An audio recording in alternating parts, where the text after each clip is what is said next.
भोपाल मध्य प्रदेश में स्कूटी और लैपटॉप को लेकर सियासत गरमाई। नेता प्रतिपक्ष उमंग सिंघार का बयान। मध्य प्रदेश के टॉपर्स को लेकर सरकार को गंभीरता से सोचना चाहिए। योजनाएं एक साल के लिए नहीं, हमेशा के लिए होना चाहिए। मेधावी छात्र हमारे मध्य प्रदेश का भविष्य। मैंने और मेरे साथी विधायकों ने खुद छात्राओं को स्कूटी दी। कांग्रेस विधायक वाले क्षेत्रों में स्कूटी देने की तैयारी की। सरकार विपक्ष के आह्वान पर क्यों जागती है? सरकार दे सकती है तो देना चाहिए। सत्र खत्म होने को आया, सरकार को कुंभकर्ण की नींद नहीं सोना चाहिए। मेधावी छात्रों को जल्द लैपटॉप और स्कूटी दी जाए, कब देंगे? ये सबसे बड़ा विचार का प्रश्न बना हुआ है। एमपी के बजट को लेकर सत्ता पक्ष विपक्ष आमने सामने। नेता प्रतिपक्ष उमंग सिंघार का बयान। परंपरा रही है, विपक्षी विधायकों और नेता प्रतिपक्ष से पूछा जाता था। बजट बनाने से पहले हर विभाग विपक्ष के नेताओं से पूछता था। सरकार इस परंपरा को जारी रखती है या नहीं? सरकार चाहती नहीं है कांग्रेस विधायक के क्षेत्र में विकास कार्य हो। ये भेदभाव की राजनीति की जा रही है। इसको लेकर हम कई बार आवाज उठा चुके। कांग्रेस विधायकों के साथ उनके क्षेत्र की जनता के साथ भी ये अन्याय। जनता से बजट को लेकर जो राय ली गई, लेकर वो सिर्फ दिखावा। गाँव में जाकर देखे असलियत क्या है, किसानों को खाद पानी मिल रहा या नहीं। जल्द से जल्द हम देने जा रहे हैं, लेकिन पहले उनका एक बयान वायरल हुआ था जिसके अंदर वो ये कह रहे थे कि कुछ योजना एक साल। देखिए, मैं सोचता हूं कि मुख्यमंत्री जी को प्रदेश के मेधावी छात्रों के बारे में गंभीरता से विचार करना चाहिए। योजना को अगर एक साल के बजाय हमेशा होना चाहिए, क्योंकि हमारे मध्य प्रदेश के भविष्य ये मेधावी छात्र। और हम लोगों ने प्रयास किया, शुरुआत मैंने करी उसमें एक्टिवा देके हमारे साथी विधायकों ने मिलके, और हमने प्रयास किया कि हर विधायक एक सांकेतिक रूप से हर विधानसभा में दे। उसके लिए हम लोग चर्चा भी कर रहे हैं। वो कई विधायक उसमें तैयार भी हुए, सब देना चाहते हैं। लेकिन कुल मिला के हमारा कहना है कि सरकार विपक्ष के आह्वान पे क्यों जागती है?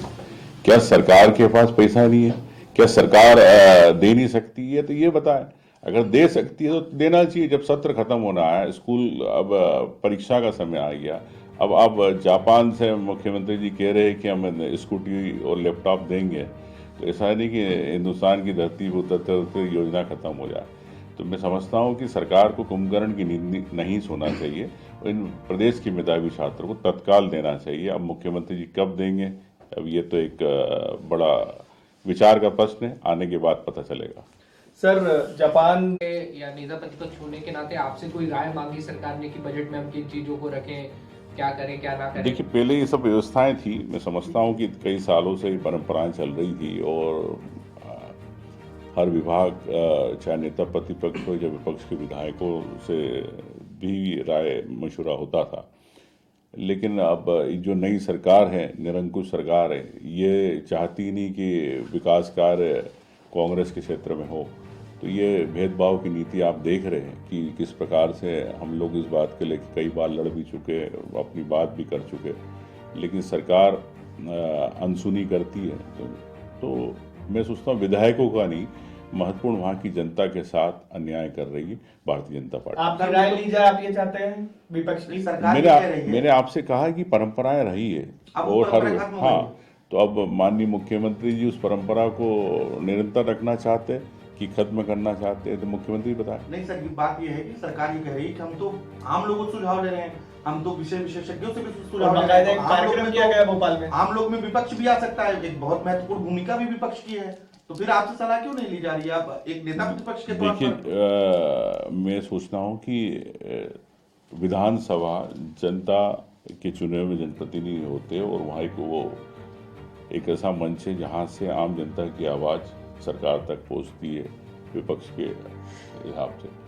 लेकिन विधानसभा के अंदर कई ऐसे आपको आश्वासन प्रस्ताव आप देख सकते हैं जिसके अंदर सरकार सुनती तो है लेकिन कार्रवाई नहीं करती। तो जनता की आवाज़ नहीं है। आज जल जीवन मिशन को लेके पूरे प्रदेश के अंदर गर्मी आने वाली, पानी का हाहाकार मचने वाला, योजनाएं बंद पड़ी है, ठेकेदार भाग गए, पानी नहीं मिल रहा।